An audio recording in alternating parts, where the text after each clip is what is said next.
वानएक्सबेटको विज्ञापन खेलाएको आरोपमा पक्राउ परेका युट्युबर एवं कलाकारहरू धरोटीमा रिहा। 10 करोड क्षतिपूर्ति माग गर्दै भुवन केसीले हालेको मुद्दामा साम्राज्ञी शाहको जित। प्रचण्डकी पत्नी सीता दाहालको निधनमा डाक्टर तोसीमा कार्कीको अभिव्यक्तिको आलोचना।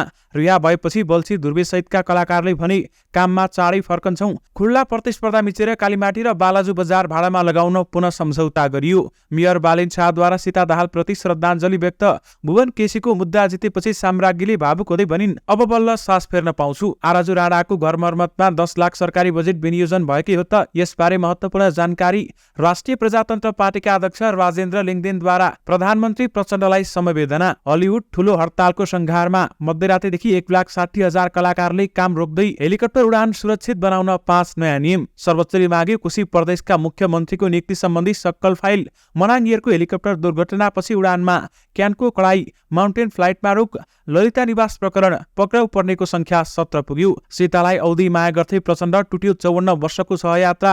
भोटेकुसी किनारमा सावधान रहन आग्रह। आयल निगमले अटो प्राइसिङ सुरु गर्ने। इन्धनको मूल्यमा राजनीति गर्ने दिन सकियो। जरायो मारेर मासु भाग लगाएको अवस्थामा 4 जना पक्राउ। आफ्नो अधिकार क्षेत्रमा पर्ने केही सडक एकतर्फी बनाउँदै काठमाडौँ महानगर। र आजको स्वास्थ्य सम्बन्धी समाचारमा औषधि किन्दा कुन कुन 6 कुरामा ध्यान दिनुपर्छ, यसबारेमा भिडियोको अन्त्यमा जानकारी गराउनेछौँ। दर्शक महानुभावहरू नमस्कार। स्मार्ट खबरको न्यूज अपडेटमा यहाँहरूलाई हार्दिक स्वागत छ। म आर्यन नेउपाने। आज मिति विक्रम सम्वत 2080 साल असार 29 गते शुक्रबार, इस्वी सम्वत 2023 जुलाई 14 तारिक। सदाझै आज पनि हामी उपस्थित भइसकेका छौँ आजका मुख्य समाचारहरू लिएर। हाम्रो मेहनतका लागि यो भिडियोमा एउटा लाइक अवश्य गर्नुहोला। दर्शक महानुभावहरू, पलपलको न्यूज अपडेटका लागि हाम्रो च्यानललाई अहिलेसम्म सब्स्क्राइब गर्नुभएको छैन भने कृपया सब्स्क्राइब गर्नुहोस् अनि नजिकै आउने बेल आइकनलाई क्लिक गर्नुहोला। र कहाँबाट हेर्दै हुनुहुन्छ अनि के कस्तो लाग्दैछ आफ्ना कुराहरू तलको कमेन्ट बक्समा कमेन्ट गर्नुहोला। आउनुहोस् दर्शक महानुभावहरू, आजका मुख्य समाचार सुरु गरौँ। वानएक्सबेटमा पक्राउ परेका कलाकारहरू रिहा भएको प्रसङ्गबाट। वानएक्सबेटिङ मार्फत सट्टेबाजी खेलाएको र विज्ञापन गरेको आरोपमा पक्राउ परेका 10 जना धरोटी बुझाएर छुटेका छन्।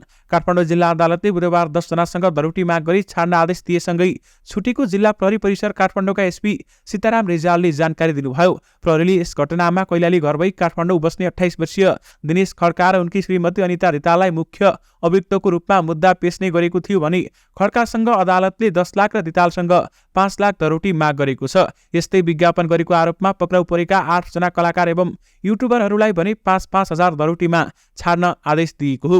युट्युबर एवं कलाकार जलन गर्थे मगर, अलिस राई, गणेश देवकोटा, जीडी बेगम नेपाली, भटभटी माइला, मरिजमान श्रेष्ठ, बल्छी ध्रुवे, राजु पौडेल, राजु मास्टर, सरोज घिमिरे, ढेँडु बुढो, रोशन खतिवडा, पीके भाइन्स, पवन खतिवडा पक्राउ परेका थिए। सरकारी वकिलले अभियुक्त खड्का र रिताल विरुद्ध नेपाल राष्ट्र बैंक ऐन 2058 अनुसार कसुर गरेको भन्दै उनीहरूसँग 64 करोड 94 लाख 29,820 रुपियाँ बिगो माग गरेको थियो भने राष्ट्र बैंकको ऐन अनुसार बिगो जफत गरी बिगो रकमको 3 गुणासम्म जरिवाना वा 7 वर्षसम्म कैद वा दुवै सजाय हुने उल्लेख गरिएको छ। मुलुकी अपराध संहिता 2074 को दफा 125 अनुसार जुवा खेल्न वा सट्टाबाजी गर्न नहुने कसुर अनुसार 1 वर्ष कैद र 10,000 रुपियाँसम्म जरिवाना गर्न पनि माग गरेको थियो।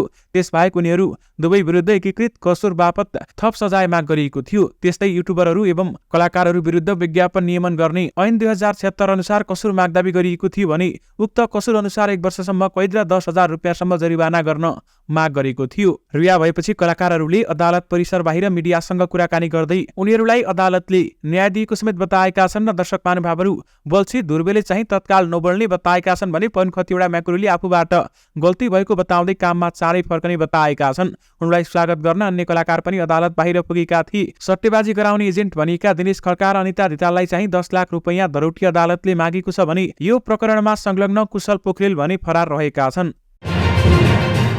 जिल्ला अदालत काठमाडौँले अभिनेता भुवन केसीले हालेको मुद्दामा अभिनेत्री साम्राज्ञी राज्यलक्ष्मी शाहको पक्षमा फैसला सुनाएको छ। बुधबार न्यायाधीश वासुदेव पौडेलको इजलासले साम्राज्ञी शाह विरुद्ध भुवन केसीले दिएको गाली बेइज्जती मुद्दाको दाबी नपुग्ने फैसला गरेको जिल्ला अदालत काठमाडौँको वेबसाइटमा उल्लेख गरिएको छ। साम्राज्ञी शाहले भुवन केसीले आफूमाथि यौन दुर्व्यवहार गरेको आरोप लगाएकी थिइन् भने यसपछि भुवन केसीले उनी विरुद्ध 10 करोड क्षतिपूर्ति माग गर्दै गाली बेइज्जती मुद्दा हालेका थिए। साम्राज्ञी शाहका वकिल तथा वरिष्ठ अधिवक्ता दिनेश त्रिपाठीले पनि बुधबारै अन्तिम बहस सकिएको र आफ्नो पक्षले मुद्दा जित्ने गरी फैसला आएको बताएका छन्।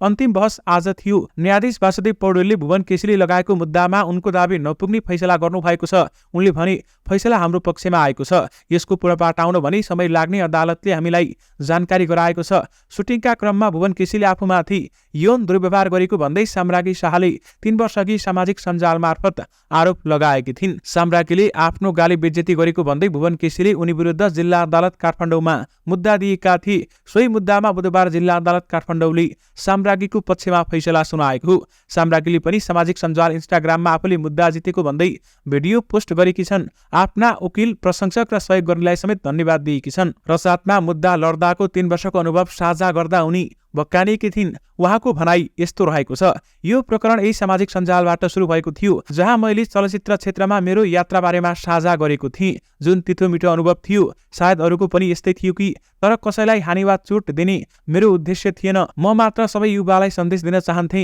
तपाईँ आफ्नो सपना हासिल गर्न सक्नुहुन्छ, तर त्यहाँ रहेका रक्तपिपासुहरूबाट बस्नुपर्छ। मैले मेरो दिमागमा भएको एउटा कुरा साझा गरेँ, किनभने त्यति बेलामा मेरो दिमागमा धेरै कुराहरू खेलिरहेका थिए। त्यसैका लागि मेरो विरुद्ध 10 करोडको मुद्दा हालियो। त्यो व्यक्तिले मलाई म शक्तिशाली छु, चलचित्र क्षेत्रमा सबैको समर्थन छ भन्ने देखाउने थियो। त्यो मलाई धम्क्याउने उसको तरिका थियो। कसैले आफ्नो अनुभव सुनाउन पनि नपाउने रहेछ। यो निकै डरलाग्दो छ। जे भयो त्यस बेलामा अब त केही कुराले मलाई आश्चर्यचकित बनाउँदैन। 3 वर्षभन्दा बढी वकिलहरूले मेरो मुद्दा लड्नुभयो। यो सजिलो थिएन। अशाङ्क मल्ल, दिनेश त्रिपाठी, दृष्टि दाहाल, राष्ट्रिय तमिल सेना र जयलाल भण्डारीले मेरो लागि लड्नुभयो। मलाई समर्थन गर्नुहुने परिवार, फ्यान, मेरो कानुनी टिम सबैलाई धन्यवाद दिन चाहन्छु। मैले जितेँ, यो सकियो। अब बल्ल सास फेर्न पाउँछु, जीवनको नयाँ अध्याय सुरु गर्न पाउँछु। मलाई शुभकामना दिनुहोला भन्दै साम्राज्ञी राज्यलक्ष्मी शाहले सामाजिक सञ्जाल मार्फत भनेकी छन्। राष्ट्रिय स्वतन्त्र पार्टी रासोपाकी सांसद डाक्टर तोसीमा कार्कीले दुःखको घडीमा प्रधानमन्त्री प्रचण्डलाई लक्षित गरेर असंवेदनशील अभिव्यक्ति दिएको भन्दै सामाजिक सञ्जालमा तीव्र आलोचना भएको छ। पुराना दलको विकल्प भनिएका नेताहरूको अभिव्यक्ति असंवेदनशील हुनु दुःखद भएको सामाजिक सञ्जाल प्रयोगकर्ताहरूको भनाइ रहेको छ।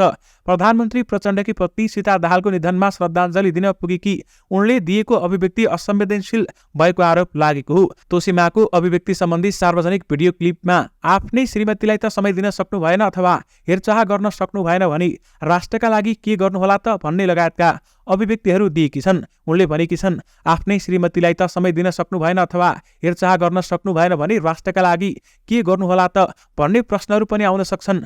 श्रीमानहरू गुमाएका, श्रीमतीहरू गुमाएका, छोराछोरी गुमाएका ती तमाम आम नागरिकको दुःखलाई पनि उहाँले सम्झनुपर्छ।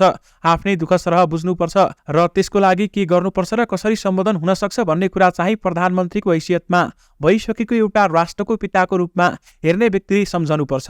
नयाँ युगका क्रान्तिमा होमिएका हामी जस्ता एउटा युवा महिलाले पनि उहाँसितबाट सिक्नुपर्ने चाहिँ कुरा छ। जीवनभरि सङ्घर्ष गर्दा एउटा छोरा गुमाउँदा पनि कति पनि विचलित नभइकन राष्ट्रकै गरिमामय पदमा हुनुभएकी श्रीमानको सदैव साथ दिइराख्नुभयो। त्योबाट पनि हामीले के बुझ्न सक्छौँ भन्दा हिजोको दिनमा क्रान्ति तमाम ती दिदीबहिनीहरू जो हिजो बलात्कार जस्तो कन्दनहरू पनि भोग्नु पर्यो, त्यस्तो सम्मको पीडा भोग्नु परेको थियो, उत्पीडन भोग्नु परेको थियो, त्यसका बावजुद जुन सङ्घर्ष गर्नुभयो उहाँहरू उदाहरणीय हुनुहुन्छ। हामी महिलाहरूले, हामी नयाँ युगका क्रान्तिमा उमिएका हामी जस्ता युवा महिलाहरूले पनि उहाँबाट सिक्नु पर्ने चाहिँ कुरा छ भन्दै उहाँले बताउनुभयो। दर्शक महानुभावहरू, आलोचना भएपछि माफी पनि मागेकी छन्। यसैबीच तोसीमाले आफूले बोलेको बाइट तोडमोड भएको समेत दावी गरेकी छन् भने उनले पूरा भिडियो सुन्न आग्रह गर्दै तोडमोड गरी राखिएको अभिव्यक्तिले चाहिँ कहीँ कसैको मनोभावनामा चोट पुग्न गएकामा क्षमायाचना गरेकी छन्। तोसीमाले सामाजिक सञ्जालमा लेखेकी छन्, सम्माननीय प्रधानमन्त्री ज्यूकी धर्मपत्नी तथा नेकपा माओवादी केन्द्रकी केन्द्रीय सल्लाहकार आदरणीय आमा सीता दाहालको असामयिक निधनले समग्र देशवासीलाई मर्माहित तुल्याएको छ। जीवनभर सङ्घर्ष, त्याग, योगदान गरी आफ्नो श्रीमान तथा समग्र पार्टीकै खम्बा बनेर निरन्तरीय व्यवस्थाको लागि दिनुभएको योगदानलाई इतिहासले सम्झनुपर्छ।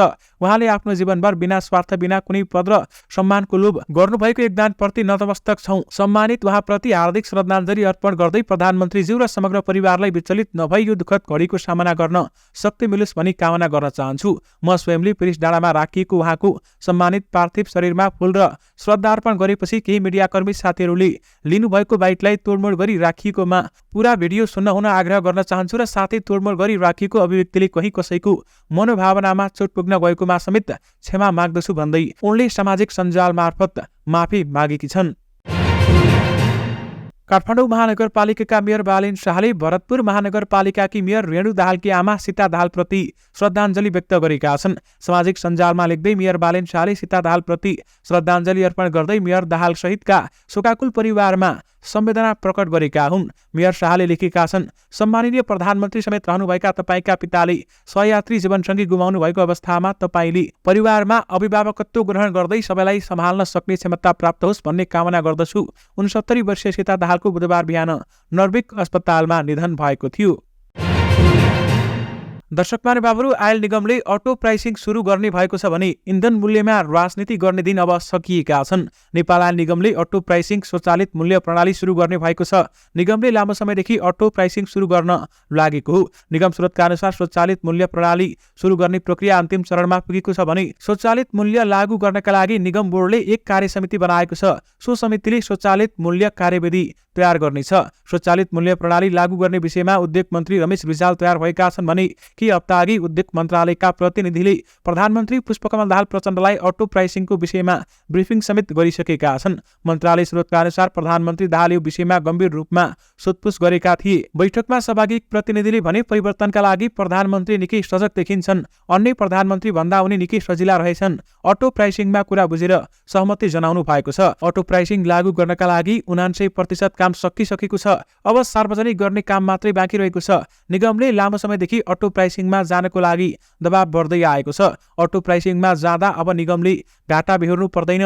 पेट्रोलियम पदार्थको मूल्यलाई लिएर राजनीतिक दलका भातृ संगठनहरूले आन्दोलन गर्ने अवसर पाइरहेका थिए। यदि स्वचालित मूल्य प्रणाली लागू भए सबै बाटो बन्द हुनेछ, किनभने मूल्य बढ्दा बढ्छ, गर्दा गर्छ, निगमले सीमित प्रतिशत नाफा मात्रै राख्नेछ भन्दै बताइएको छ। दर्शक महानुभावहरू, नेपाल सरकारले निगमलाई नाफा कमाउने संस्थाको रूपमा अघि बढाएको, तर राजनीतिक खिच्चातानीले गर्दा सधैँ विवादमा आउने गरेको छ। निगमले 15 दिनमा भारतीय आयल निगमबाट मूल्य प्राप्त गर्दै आएको छ। यसरी आएको मूल्यमा सीमित प्रतिशत नाफा राखेर मूल्य निर्धारण गर्दछ।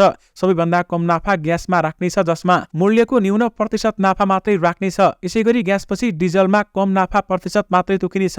पेट्रोलमा तेस्रो धेरै मूल्यको नाफा प्रतिशत राखिने कार्यविधिमा उल्लेख गरिएको छ। यसैगरी हवाई इन्धनमा पनि सबैभन्दा धेरै प्रतिशत नाफा राख्ने निगमको तयारी रहेको छ। दर्शक महानुभावहरू, आरजु राणा देउबाको घर मर्मतमा 10 लाख सरकारी बजेट विनियोजन भएकै हो त? आउनुहोस् तपाईँहरूलाई यसबारेमा जानकारी गराउँ। कांग्रेस नेत्री तथा पूर्व प्रधानमन्त्री शेरबहादुर देउबाकी पत्नी आरजु राणा देउबा विवादमा आइरहन्छन्। पछिल्लो पटक उनको घर मर्मतका लागि सुदूरपश्चिम सरकारले 10 लाख रुपियाँ बजेट विनियोजन गरेको विषय बाहिर आएको छ। महेन्द्रनगर पोस्ट लगायतका सञ्चार माध्यममा धनगढीमा आरजु राणाको घर मर्मत गर्न सुदूरपश्चिम प्रदेश सरकारको 10 लाख बजेट विनियोजन गरेको आशयको समाचार आएका थिए। तर सुदूरपश्चिम सरकारले उक्त समाचारको कुनै पनि सत्यता नरहेको बताएको छ। प्रदेशको भौतिक पूर्वाधार तथा आवास मन्त्रालयले आज जारी गरेको विज्ञप्तिमा सुदूरपश्चिम प्रदेश सरकारले आर्थिक 2080-81 को बजेटमा मन्त्री प्रकाश बहादुर देउबाको आवास भवन मर्मत तथा रङरोगन गर्ने कार्यमा चाहिँ सो बजेट विनियोजन गरेको उल्लेख गरेको छ। उक्त बजेट मन्त्रालय परिसरभित्रै रहेको सरकारी निवासको नियमित मर्मत सम्भारको लागि छुट्याएको मन्त्रालयको भनाइ छ। मन्त्रालयका प्रवक्ता मोहन बहादुर कुँवरले जारी गरेको विज्ञप्तिमा मन्त्री देउबा हालसम्म पनि आफ्नै निवासमा बस्दै आएको उल्लेख गरिएको छ। विज्ञप्तिमा भनिएको छ, हालसम्म पनि माननीय मन्त्रीज्यू आफ्नै निजी निवासमा बसिआउनु भएको हो र मन्त्रालयबाट निवासका लागि कुनै पनि किसिमको सेवा सुविधा समेत नलिएको बेहोरा जानकारी गराउँदछौँ। स्मरण रहोस्, आरजुले 2074 सालको संघीय निर्वाचनमा टुरिस्ट उम्मेद्वारको आरोप लागेपछि कैलालीको धनगढीमा घर खरिद गरेकी थिइन्। त्यति बेलामा उनी कैलाली क्षेत्र नम्बर 5 बाट एमालेका नारदमुनि राणासँग पराजित भएकी थिइन्। नागरिक उड्डयन प्राधिकरणले हेलिकप्टर उडान सुरक्षित बनाउन नयाँ नियम ल्याएको छ। हेलिकप्टर दुर्घटनाका कारण नेपालको आकाश असुरक्षित रहेको सन्देश जाने भन्दै प्राधिकरणले यसमा कडाई गर्न नयाँ नियम ल्याएको हो। हेलिकप्टर उडान थप सुरक्षित, व्यवस्थित र भरपर्दो बनाएर हवाई यातायातलाई अझै व्यावसायिक तथा मर्यादित रूपमा सञ्चालन गर्ने उद्देश्यले 5 नयाँ नियम ल्याएको प्राधिकरणका सूचना अधिकारी ज्ञानेन्द्र भुलले जानकारी दिनुभएको छ। दर्शक महानुभावहरू, 5 नियम यस प्रकार छन्। नम्बर 1, नेपाल नागरिक उड्डयन प्राधिकरणले हेलिकप्टर तथा दुर्गम उडानको नियमन तथा अनुगमनका लागि स्पेशल टास्क फोर्स गठन गर्ने निर्णय गरेको छ। नम्बर 2, हेलिकप्टर सम्बन्धी हाल विभिन्न विमानस्थलबाट भइरहेको अनुमति कार्य चालु मनसुन सेप्टेम्बरसम्म साप्ताहिक रूपमा समीक्षा गरी प्राधिकरण प्रधान कार्यालयबाट नै प्रदान गर्ने। नम्बर 3, हेलिकप्टर उडान सञ्चालन अनुमति दिँदा प्रस्थान बिन्दु वा अवतरण बिन्दु मध्ये कम्तीमा एक स्थान विमानस्थल हुनुपर्छ। नम्बर 4, प्राधिकरणले आगामी सेप्टेम्बरका लागि 3 प्रकारका हेलिकप्टर उडानमा रोक लगाएको छ। प्राधिकरणको नयाँ नियमअनुसार चालु मनसुन अवधि सेप्टेम्बरसम्म विशेष प्राकृतिकको हेलिकप्टर उडान, माउन्टेन सिलिङ तथा पुष्पवृष्टि सञ्चालन निषेध हुनेछ। नम्बर 5, शेयर सदस्य लगानीकर्ताका रूपमा हेलिकप्टर कम्पनीमा संलग्न भई हाल सञ्चालन गर्दै आएका हेलिकप्टर चालकहरूलाई व्यावसायिक उडान सञ्चालनमा रोक लगाउने। दर्शक महानुभावहरू, हेलिकप्टर उडान सुरक्षित बनाउन यी नयाँ 5 नियम लागू गरिएका छन्। त्यसैगरी मनाङिहरूको हेलिकप्टर दुर्घटनापछि नागरिक उड्डयन प्राधिकरणले हेलिकप्टरको उडानमा कडाई गरेको छ। बुधबार एक सूचना जारी गर्दै क्याल्ने उद्धार लगायतका हेलिकप्टर सञ्चालनका लागि अनुमति जारी गर्ने तर मनसुन अवधिमा माउन्टेन फ्लाइट हिमाली उडानमा रोक लगाउने निर्णय गरेको छ। राष्ट्रिय प्रजातन्त्र पार्टीका अध्यक्ष राजेन्द्र लिङदेनले पत्नी शोकमा रहेका प्रधानमन्त्री तथा माओवादी केन्द्रका अध्यक्ष प्रचण्डलाई समवेदना प्रकट गरेका छन्। लिङदेनले एक शोक वक्तव्य जारी गर्दै दिवंगत सीता दाहालमा हार्दिक श्रद्धाञ्जली व्यक्त गर्दै प्रचण्डसहित शोकाकुल परिवारमा संवेदना प्रकट गरेका हुन् भने प्रधानमन्त्री तथा नेकपा माओवादी केन्द्रका अध्यक्ष पुष्पकमल दाहालकी जीवन सङ्गिनी सीता दाहालको निधनको खबरले दुखी भएको छु। दिवंगत आत्माको चिर शान्तिको कामना गर्दै हार्दिक श्रद्धाञ्जली अर्पण गर्दछु। प्रधानमन्त्री दाहाल र शोकाकुल परिवारजनमा गहिरो समवेदना व्यक्त गर्दछु भन्दै लिङदेनले भनेका छन्। जीवनको अनेकौं आरोह अवरोहमा अनवरत र अटुट साथ पाएका प्रधानमन्त्री दाहाललाई आफ्नो प्रिय जीवन सङ्गिनीको निधनबाट पुगेको क्षति अवर्णीय रहेको लिङदेनले वक्तव्यमा उल्लेख गरेका छन्। ललिता निवासको सरकारी जग्गा इनामिना प्रकरणमा पक्राउ पर्नेको संख्या 17 पुगेको छ। बुधबार प्रहरीको केन्द्रीय अनुसन्धान ब्युरो सिआइबीले समर्जङ कम्पनीका तत्कालीन सहलेखापाल विनोद पौडेललाई समेत पक्राउ गरेको हो।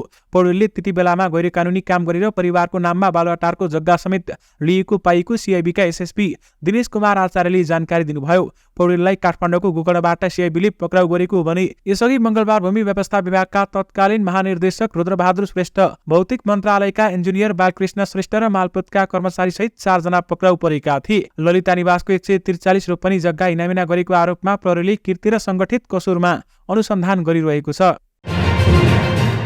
दुवै तर्फबाट गाडी आउजाउ गर्न समस्या भएको भन्दै काठमाडौँ महानगरपालिकाले आफ्नो अधिकार क्षेत्रमा पर्ने केही सडक एकतर्फबाट मात्रै गाडी सञ्चालन गर्ने तयारी गरेको छ। महेन्द्र शालिग क्षेत्रको सडक, कमलादी क्षेत्र, जमल क्षेत्र, सिफल क्षेत्र, दिल्ली बजार चारखाल क्षेत्रका सडकमा एकतर्फी गर्न लागेको काठमाडौँ महानगरपालिकाको ट्राफिक व्यवस्थापन सल्लाहकार जगतमान श्रेष्ठले जानकारी दिनुभएको छ। उहाँका अनुसार सडक एकतर्फी कहिलेदेखि गर्ने, कुन समयमा गर्ने वा सबै समयमा नै एकतर्फी बनाउने बारेमा छलफल र अध्ययन भइरहेको छ। त्यसैगरी काठमाडौँ महानगरपालिकाले आउँदो आर्थिक वर्षदेखि आफ्नो अधिकार क्षेत्रमा पर्ने सडकमा जेब्रा क्रसिङ रङ लगाउने काम गर्ने पनि जनाएको छ। अहिले धेरैजसो ठाउँमा जेब्रा क्रसिङ मेटिएका छन्। यस्तो अवस्थामा रहेको जेब्रा क्रसिङका कारण दुर्घटनाको जोखिम हुने हुँदा सडकको मर्मत र थप व्यवस्थित गर्नका लागि जेब्रा क्रसिङमा रङ लगाएर स्पष्टसँग देख्न सक्ने बनाउन लागि सल्लाहकार श्रेष्ठले जानकारी दिनुभएको छ। सडक विभागको सल्लाहमा जेब्रा क्रसिङमा रङ लगाउने, आवश्यक परेको ठाउँमा सडकमा रङ लगाउने कामसहित सडकमा काम गर्नुपर्ने अन्य काम समेत गर्ने महानगरले जनाएको छ। नियमअनुसार 8 मिटरसम्मको सडक काठमाडौँ महानगरपालिकाको अधिकारभित्र पर्दछ, अन्य सडक भने सडक विभागको अधिकारभित्र पर्नेछ भन्दै बताइएको छ।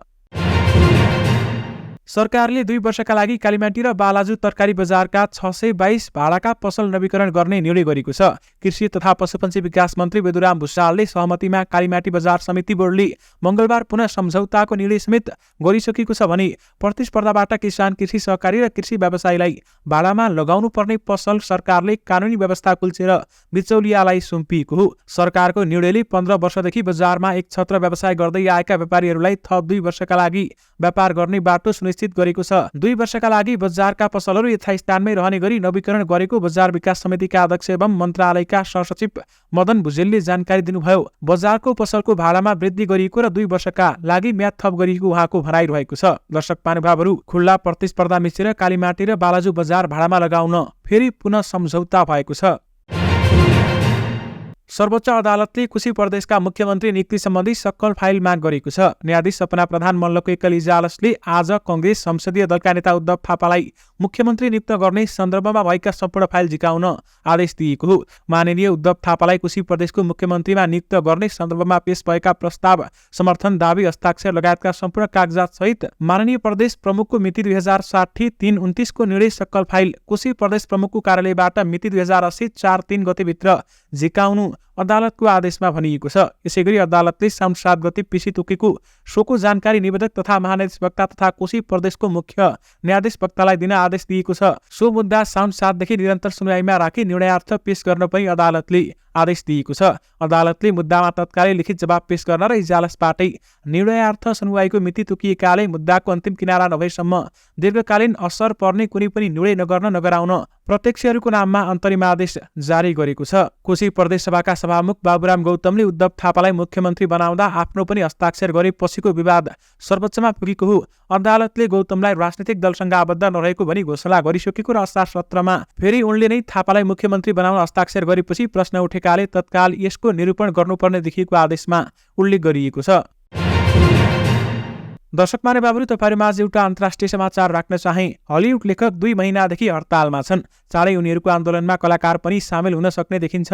हलिउड कलाकारको छाता संस्था स्क्रिन एक्टर्स गिल्ड र American federation of television and radio artist SAG-AFTRA को सम्झौता स्थानीय समयअनुसार 12 जुलाईको मध्यरातमा सकिँदैछ, जसको कारण ठूलो आन्दोलनको सम्भावना संघारमा छ। उनीहरू राइटर्स गिल्ड अफ अमेरिकाको हडतालमा सामेल हुनेछन्, जसले डिज्नी, नेटफ्लिक्स, अमेजन र एप्पल जस्ता स्टुडियोको प्रतिनिधित्व गर्ने छाता समूह Alliance of Motion Pictures of Television प्रोड्युसरसँग सम्झौता गर्न असफल भएपछि मे 2 मा हडताल थालेको थियो। यी दुवै संस्थाले सम्झौता वार्ता चलिरहेको बेलामा कुनै पनि टिप्पणी नगर्ने बताइरहेका छन् र सन् 2060 पछि तत्कालीन अमेरिकी राष्ट्रपति रोनाल्ड रेगन कलाकार संघको अध्यक्ष हुँदा लेखक र अभिनेता दुवैको प्रतिनिधित्व गर्ने युनियनले एकै समयमा हडताल गरेको घटनापछि यो पहिलो पटक हुनेछ। विशेष गरी हलिउड ठूलो हडतालको संघारमा छ भने मध्यरातिदेखि 1,60,000 कलाकारले काम रोक्ने बताइएको छ।